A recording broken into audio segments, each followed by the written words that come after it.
by Matcha, one of our strongest partners. And it's led by Mick and Anthony.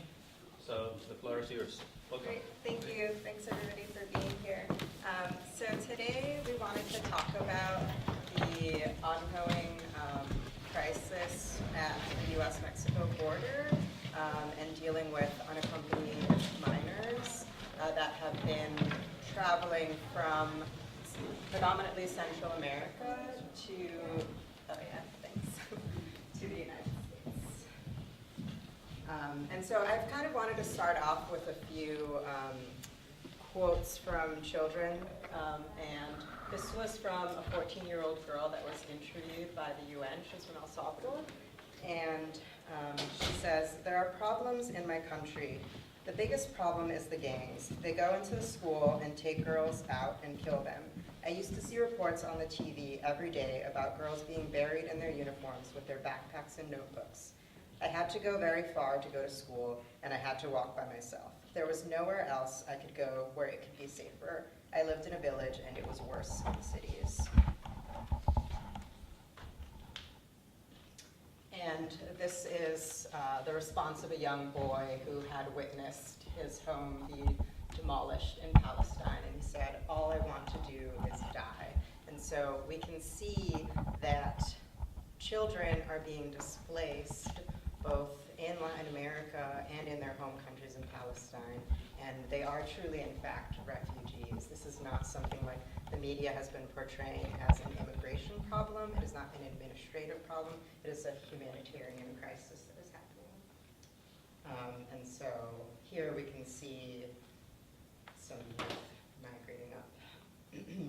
And so the reason why there's been a surge and a lot of attention in the press recently is because, as you can see, there's been a rapid increase of children migrating unaccompanied, particularly from El Salvador, Guatemala, and Honduras. And that particular surge happened, I would say, between 2012 2013, and at the height where the administration kind of gave a response in July of 2014, President Obama called for $3.7 billion aid to address the humanitarian crisis that was happening. And at the same time, I noticed that the press was also looking at, in July last summer, the UN attack, the Israeli attack on a UN school in Gaza. And so the two simultaneous situations that were happening for children really caught my attention. And so this is a interesting infographic, you might call it, from the New York Times. Their coverage has been somewhat not so great on the issue, particularly their language, but it's a helpful depiction of where you can see where children are migrating from and some of the reasons why violence from gangs, poverty, and etc.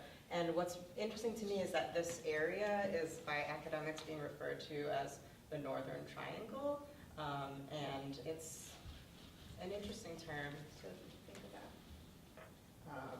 And so children are getting to the border, and what happens to them when they get there? Are they being turned away? Are they being deported back?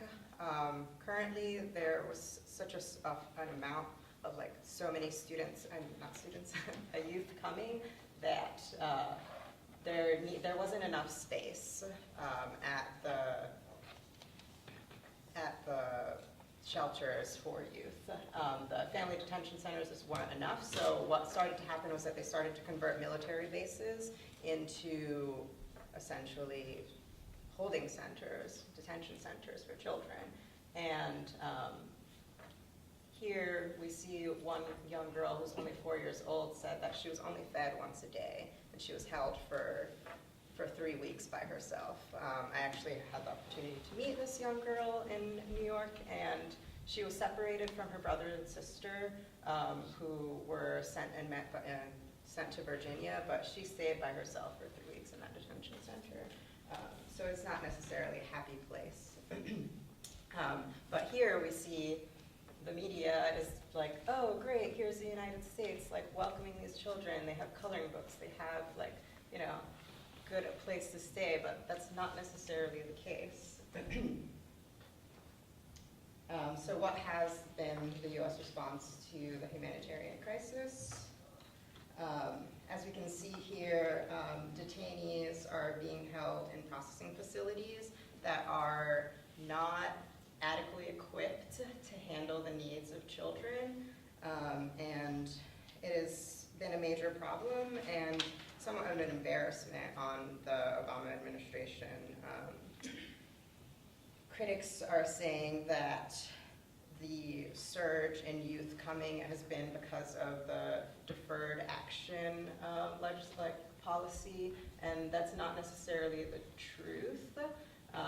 That attack is complicated because youth are not coming in a chance like because of that administration proposal. It was more the violence and serious crime that has been happening, and as you heard in the quote before, like, youth just really don't have a place to go to. And the language that U.S. Customs and Borders is extremely problematic. Calling a child an unaccompanied alien is very problematic.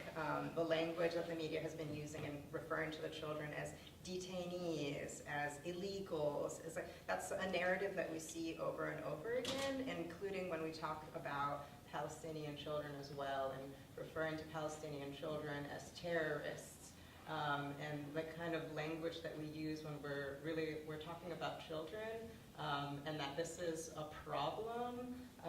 The language that they use is really problematic. And so one of the responses has been to shame parents and placing the blame on parents for sending their children. And we see that that's not necessarily going to fix the problem.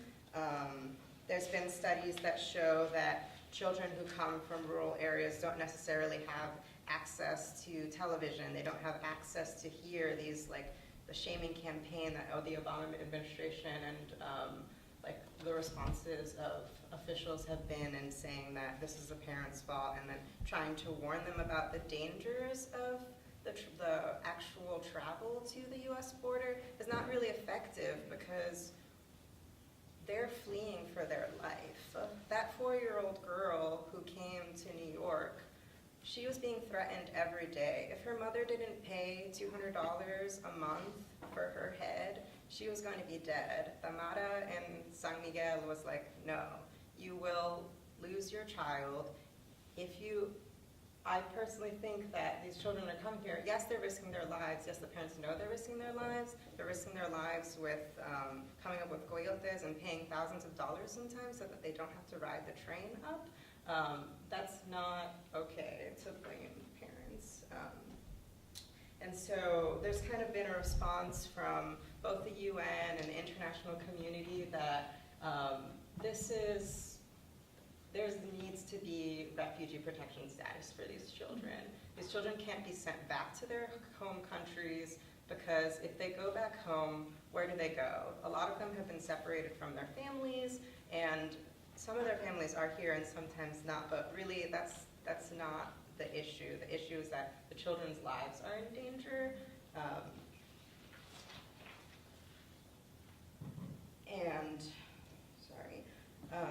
So in this report that was done by the UN, it was called Children on the Run, they found that 48% of the 404 children that they interviewed shared experiences of how they had been personally affected by the violence in their region by organized armed criminal actors, including drug cartels or gangs or state actors. Recruitment of gangs begins in adolescence or younger, and there are incidents of youth being beaten by police who suspect them of being gang members.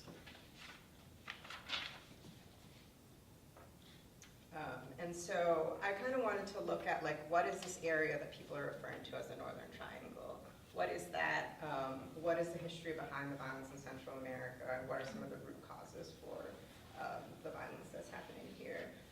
There's been ongoing violence in Central America since U.S.-funded military coups stemming back to the 60s and 70s.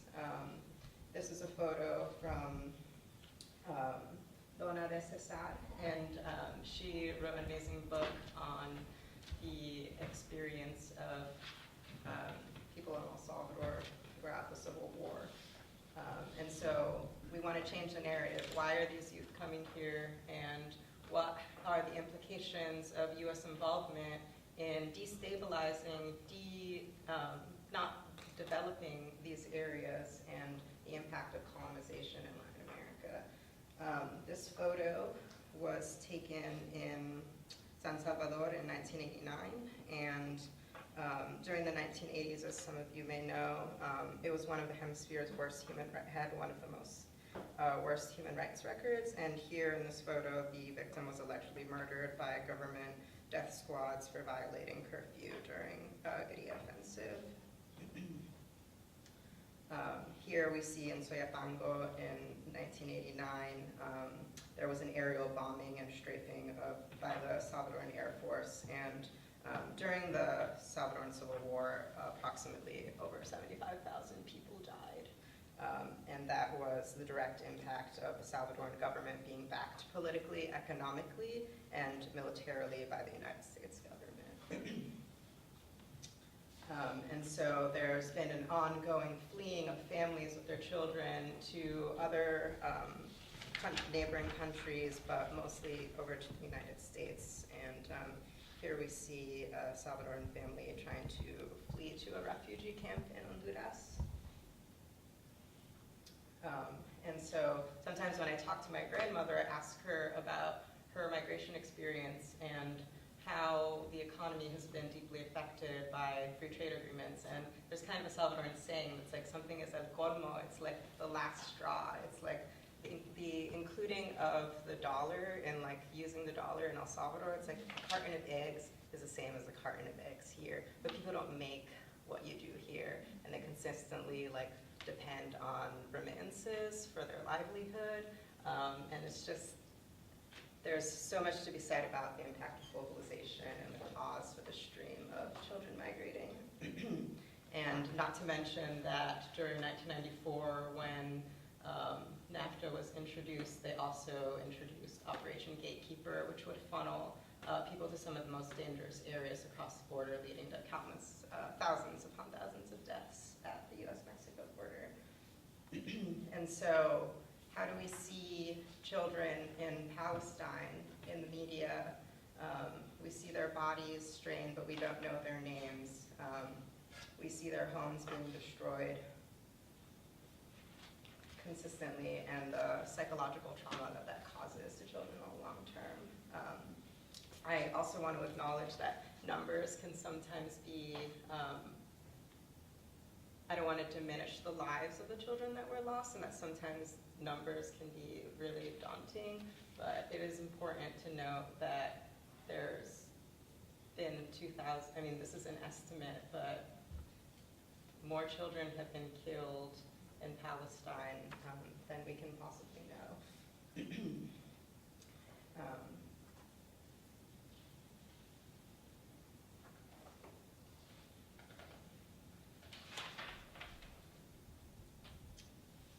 And so during the summer explosion of the unaccompanied minors crisis, there was also coverage on the death of Palestinian children.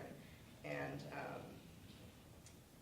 there was an interesting CNN reporter, CNN coverage, sometimes not so great.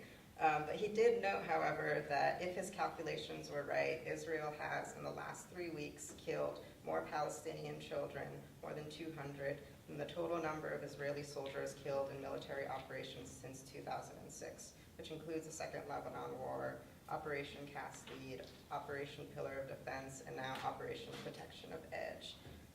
And so at what point does the Israeli government say, enough, we're killing too many children?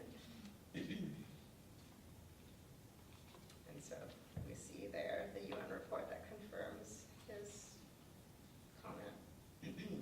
And one of the things that I found particularly interesting to note was that children are also being detained at an alarming rate in Palestine, just like how I don't want to compare the two situations, like they're not exactly the same, but children are arrested for throwing rocks back at Israeli soldiers. Children are detained for even just being suspected of terrorism.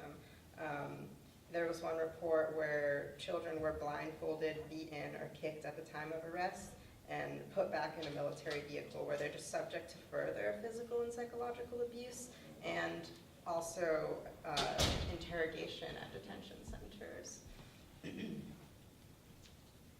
And another problem and impact of the Israeli occupation of Palestinian land is that children are denied consistently their right to education.